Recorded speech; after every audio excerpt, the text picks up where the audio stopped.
Dear students, पिछले video में मैं रेन ऑफ टेरर आतंक का राज के बारे में बताया था। आज चौथा वीडियो है द फ्रेंच रेवोल्यूशन का। अब हम लोग पढ़ेंगे ए directory rule of France. France में डायरेक्टरी बोर्ड का एक शासन शुरू हो गया।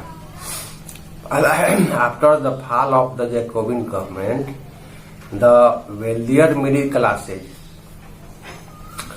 seized the power in France।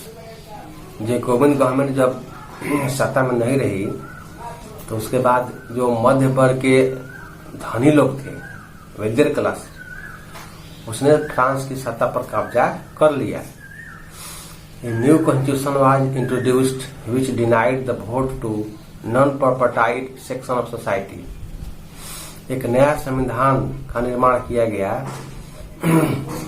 जिसमें समाज के जिसके पास संपत्ति नहीं थी वैसे वर्गों को वोट नहीं देने का प्रावधान इसमें लाया गया। It provided for 2 elected legislative councils which then appointed a directory and executive made up of 5 members। ये नया संविधान के माध्यम से 2 चुने हुए लेजिस्लेटिव काउंसिल का निर्माण किया गया। उसके बाद एक डायरेक्टरी का निर्माण किया गया, जिस एक एग्जीक्यूटिव का, जिसको कार्यपालिका कहते हैं, जिसमें 5 मेंबर हुआ करते थे। इसका डायरेक्टरी का निर्माण किया गया। डायरेक्टर, अब क्या हुआ कि डायरेक्टर्स जो थे आपस में विवाद उनमें होने लगा। The directors often clashes with the legislative council who then sought to dismiss them. Director का अक्सर विवाद लेजिस्लेटिव काउंसिल के साथ में लगा, जो उनको अक्सर डिसमिस करने लगी, मैंने डायरेक्टर को हटाने लगी council, legislative council. The political instability of the directory paved the way for the rise of humanity dictator Napoleon Bonaparte. अब हम लोग देखते हैं कि फ्रांस में ये डायरेक्टरी का शासन भी ठीक ढंग से नहीं चल पाया, स्थिर गवर्नमेंट नहीं दे पाया, बार बार ये डायरेक्टर्स को हटाया जाने लगा लेजिस्लेटिव काउंसिल के द्वारा, जिसके कारण फ्रांस में राजनीतिक अस्थिरता कायम हो गई। राजनीतिक अस्थिरता कायम होने के कारण एक सैनिक तनाशाह जिसका नाम है नेपोलियन बोनापार्ट, जिसके बारे में सब आप सुने होंगे, उसका उदय हुआ। अब लोग पढ़ते हैं वुमेन रेवोल्यूशन, महिलाओं के द्वारा जो क्रांति हुई उसके बारे में पढ़ेंगे। From very beginning women were active participants in revolution.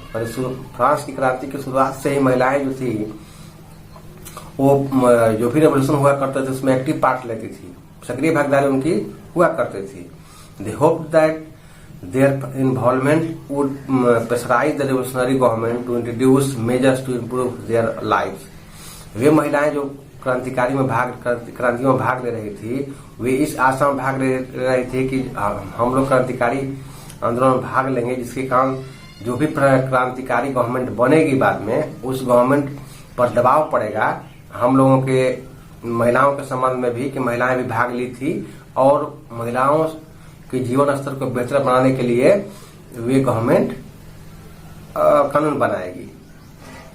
Most women of the third state had to work for a living as laundresses, flower sellers, domestic servants in the houses of prosperous people। करेगी third state की जो अधिकांश महिलाएं थी वह अपनी आजीविका के लिए लॉन्ड्रेस का काम किया करती थी, कपड़ा धोया करती थी, फूल बेचा करती थी, और जो धनी वर्ग के लोग थे उनके यहाँ घरेलू नौकरानी के रूप में काम किया करती थी। Most women did not have access to education. अधिकांश महिलाओं को, थर्ड स्टेट के अधिकांश महिलाओं को शिक्षा नहीं मिलती थी। To raise their voice women started their own political clubs and newspapers. अपनी आवाज को उठाने के लिए, अपनी आवाज को बुलंद करने के लिए महिलाओं ने क्या शुरू कर दिया, अपना पॉलिटिकल क्लब बनाने शुरू कर दिए, अपना न्यूज़पेपर निकालने शुरू कर दिए। They were 60 women club in France. उस समय फ्रांस में लगभग 60 वुमेन क्लब बन चुके थे। The society of missionary and Republican women was the most famous of them. अब सवाल उठता है कि 60 जो बने हुए थे वुमेन क्लब, उनमें सबसे इंपॉर्टेंट जो क्लब था उसका नाम था the society of missionary and Republican women. ये सबसे इंपॉर्टेंट, सबसे फेमस महिलाओं का क्लब था। अब आगे women were disappointed that the constitution of 1791 recognise them as a passive citizen. महिलाएं उस समय निराश हो गई, क्रांतिकारी महिलाएं, जब 1791 में जो संविधान फ्रांस के लिए बनाया गया था, उस संविधान में भी महिलाओं को पैसिव सिटीजन के रूप में देखा गया था, पैसिव सिटीजन माना गया था। They demanded the right to vote, to be elected to the assembly and to hold political office. वे महिलाएं मांग कर रही थी कि हमें भी वोट देने का अधिकार मिलना चाहिए, हमें भी असेंबली के लिए चुनाव में जीतने की आजादी चाहिए, और हमें भी पॉलिटिकल ऑफिस जिसको पद कहा जाता है उससे मिलना चाहिए। ये महिलाएं मांग करने लगी फ्रांस की। The revolutionary government did introduce laws that helpful improve the life of women. क्रांतिकारी गवर्नमेंट ने कुछ ऐसे कानून बनाए थे जिससे कि महिलाओं का जीवन स्तर कुछ बेहतर हुआ जरूर, लेकिन पूरी तरह से नहीं हो पाया। States school were created and schooling was made compulsory for all girls. यानी गवर्नमेंट, क्रांतिकारी गवर्नमेंट जब बनाई गई तो क्रांति गवर्नमेंट के द्वारा स्कूल लड़कियों के लिए खोले गए और सभी लड़कियों के लिए शिक्षा अनिवार्य बना दिया, और मैंने स्कूल जाना अनिवार्य कर दिया गया। Their fathers could no longer force them into marriage against their will। अब जो लड़कियां थी, पहले फ्रांस में क्या होता था कि जब फादर मदर जो भी जिसके साथ शादी कर देते थे उसके साथ करना पड़ता था, लेकिन अब महिलाओं को ऐसा कानून के द्वारा अधिकार दे दिया गया कि अपनी मर्जी के अनुसार वो शादी करेगी, उस पर किसी तरह का दबाव नहीं रहेगा। It was registered under civil law. इसको जो नागरिक संहिता लागू लिखा गया उसमें इसको लिखा गया, divorce was made illegal and could be applied for by both women and main. ये तलाक जो होता है डिवोर्स, उसको कानूनी मान्यता दे दी गई और इसको पुरुष और महिलाएं दोनों अप्लाई कर सकती थी। Women could now train for job, could become artist और रन स्मॉल बिजनेस। अब महिलाएं जो थी फ्रांस की, वो आजादी मिली उसकी उन लोगों की, तो वे जॉब के लिए ट्रेनिंग लेने लगी, वे कलाकार बनने लगी, आर्टिस्ट हस्तशिल्पी बनने लगी और छोटे छोटे बिजनेस भी संभालने लगी। During the reign of terror women's club were closed and banned their political activity. लेकिन जब मैक्सिमिलियन रॉबेस्पियर की सरकार जब आई 1793-94 के बीच में, तो उस समय क्या किया गया कि महिलाओं को उसने क्या किया, जितना भी क्लब थे उस सबको बंद करवा दिया गया और महिलाओं के द्वारा जो भी पॉलिटिकल एक्टिविटी हुआ करती थी सबको बैन लगा दिया, प्रतिबंध लगा दिया। उसी तरह के महिला क्लबों में सबसे इम्पोर्टेंट लीडर थी ओलंपिस de Gouges, जो कि विरोध कर रही थी टेरर का, महिलाओं की मांग कर रही थी आजादी के लिए, राइट वोट के लिए या और अधिकारों के लिए। उसको बुलेटिन पर मैक्सिमिलियन रॉबेस्पियर की सरकार ने चढ़ा दिया उसको। Many prominent women were arrested and executed. बहुत सारी महिलाओं को क्या किया गया भाई, गिरफ्तार किया गया और उसको फांसी दे दी गई। इट वाज फाइनली इन 1946 1946 में, अंततः 1946 में फ्रांस की महिलाओं को वोट देने का अधिकार मिला। अब आगे हम लोग पढ़ते हैं, दूसरा टॉपिक है द रिवोल्यूशन ऑफ स्लेवरी, माने दासता, गुलामी का अंत, गुलामी का खत्मा।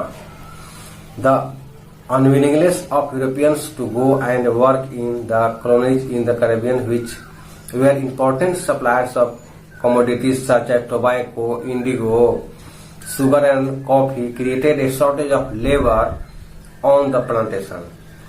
जब यूरोप के जो लोग थे वे इच्छुक नहीं थे कि अपना घर द्वार छोड़ करके और दूर दूर कॉलोनियों जहां बनाए हुए थे लोग, ये देश यूरोपियन देश, वहां पर काम करने जाएं, जो कि वहां से उन कॉलोनियों से तंबाकू, नील, शुगर, कॉफी ये सब आते थे। अब वो जब वहां से यूरोप के लोग वहां नहीं जाते थे काम करने के लिए, तो वहां प्लांटेशन में क्या हुआ, रोपण जहां पर खेती होती थी वहां पर मजदूरों की कमी हो गई। The slave trade began in the 17th century. अब इससे क्या हुआ, कोई इच्छा से तो जा नहीं रहा था, इसलिए क्या किया गया कि जबरदस्ती बलपूर्वक गुलाम बना करके पकड़ करके और बेचे जाने लगे स्लेव।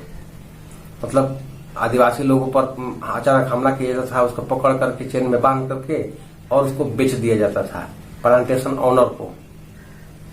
इस तरह से दास व्यापार शुरू हुआ, स्लेव ट्रेड शुरू हुआ, जो कि बहुत ही फला फूला था। French merchants sail from their ports to the African coast where they bought slave from local चिफ्टेन।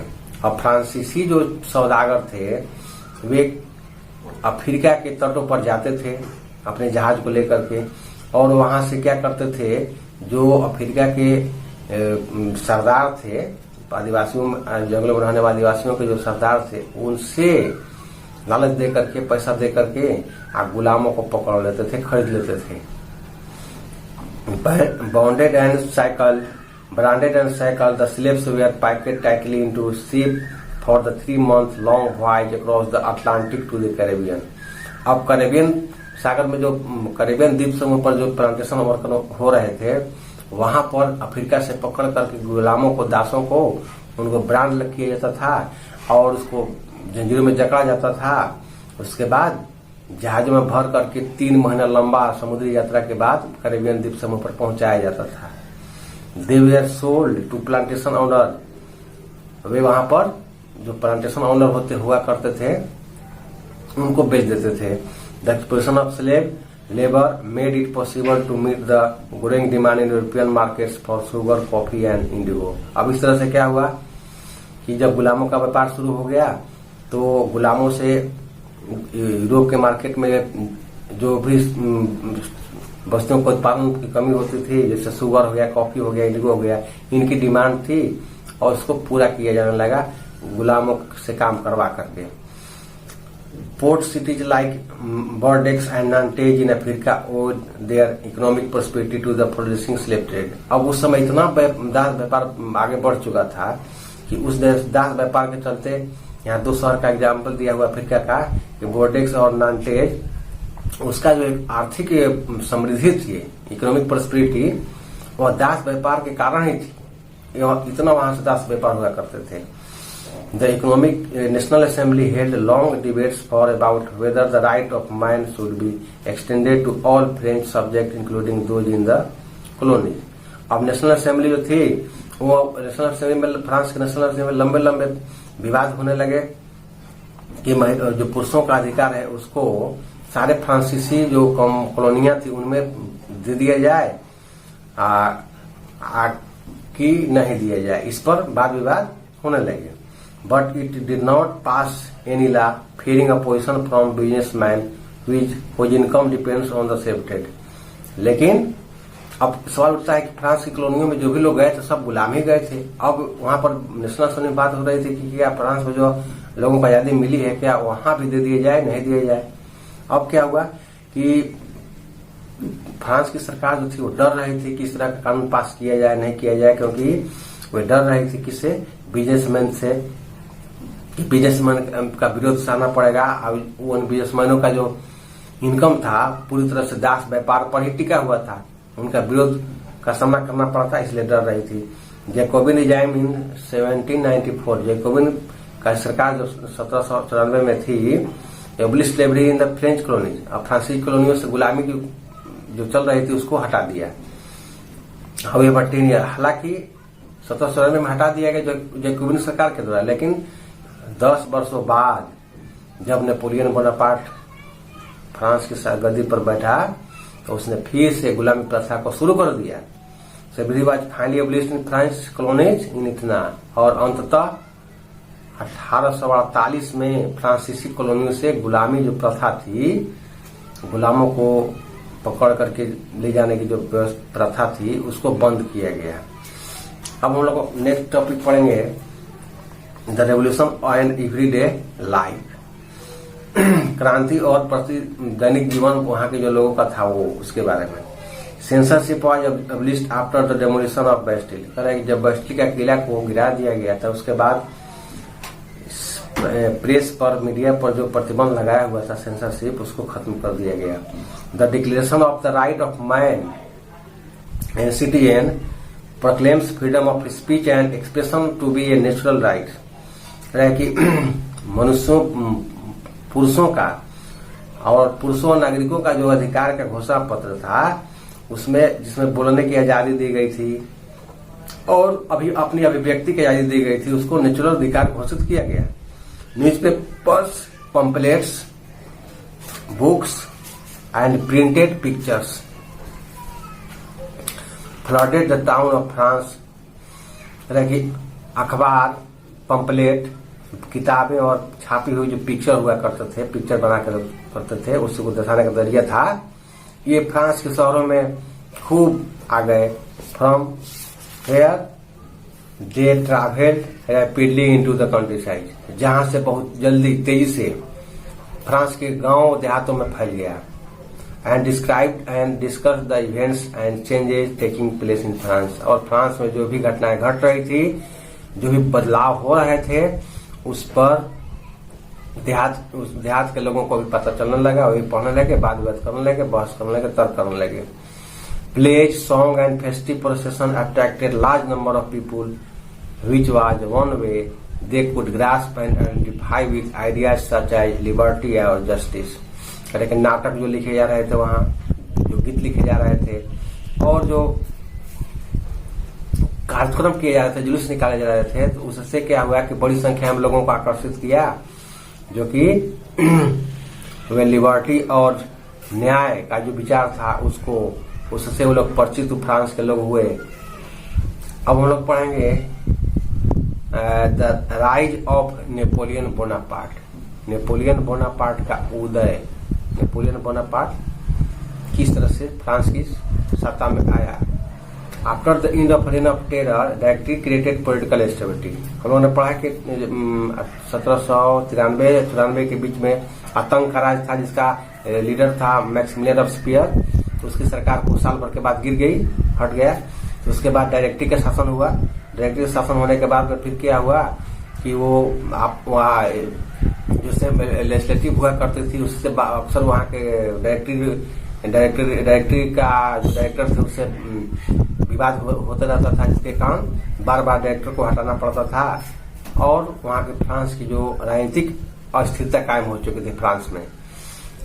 1804 में Napoleon Bonaparte crown himself emperor of France. 1804 में नेपोलियन बोनापार्ट ने फ्रांस को का सम्राट अपने आप को घोषित कर लिया। He conquered many neighbouring countries and placed members of his family on the crown. उसने क्या किया, फ्रांस के जो पड़ोसी देश थे उस सब पर विजय पाली और पाए हुए जो क्षेत्र थे उन पर अपने ही परिवार के लोगों को राजा बना दिया, और किसी को नहीं बल्कि अपने ही परिवार के लोगों को राजा बनाना शुरू कर दिया। He introduced many laws such as the protection of private property and uniform system of weight and measures provided by the decimal system। उसने बहुत सारे सुधार किए थे, उसके लिए कानून बनाए, जैसे कि प्राइवेट प्रॉपर्टी की सुरक्षा, वजन मापने और वजन करने का और मापने का एक समान प्रणाली की विकसित कानून बनाया और डेसिमल सिस्टम पर आधारित उसने सुधार किए। Initially many welcome Napoleon as a liberator who would bring freedom for the people. शुरू में नेपोलियन के द्वारा जो कार्य किए जा रहे थे उससे लोगों को ऐसा लगा कि नेपोलियन हम लोगों की गुलामी से आजाद करने वाला है, लिबरेटर है, आजादी देने वाला है, मुक्ति देने वाला है, जो कि लोगों के लिए आजादी लाएगा।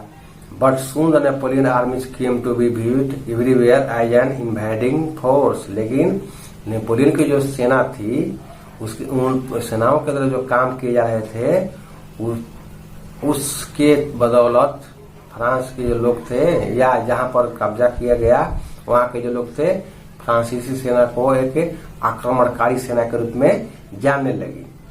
इस तरह से लोग व्यवहार करने लगे। He was finally defeated at Valtaurin। खूब जीतने के बाद में नेपोलियन बोनापार्ट जो था अंततः 1815 में वाटरलू की लड़ाई में हार गया। हारने के बाद उसको सेंट हेलेना भेज दिया गया, जहां 1821 में उसकी मृत्यु हो गई। और लोग पढ़ेंगे legacy of the French revolution, फ्रांसीसी क्रांति का क्या महत्व थे। The ideas of liberty and democratic rights were the most important legacy of the French revolution. याद रखना होगा कि फ्रांसीसी क्रांति का सबसे महत्वपूर्ण जो लीगेसी था वह था लिबर्टी का आइडियाज, स्वतंत्रता का विचार, और डेमोक्रेटिक राइट्स, लोकतांत्रिक अधिकारों का जो आइडियाज था। ये मोस्ट लीगेसी था फ्रांसीसी रेवोल्यूशन का, क्रांति का। These ideas spread from France to the rest of the Europe during the 19th century, where feudal system were abolished। कह रहा है कि ये जो विचार थे लिबर्टी और डेमोक्रेटिक राइट्स फ्रांस से बाकी यूरोप के देशों में फैले 19वीं शताब्दी में, जहां पर फ्यूडल सिस्टम माने सामंती प्रथा खत्म कर दिया गया।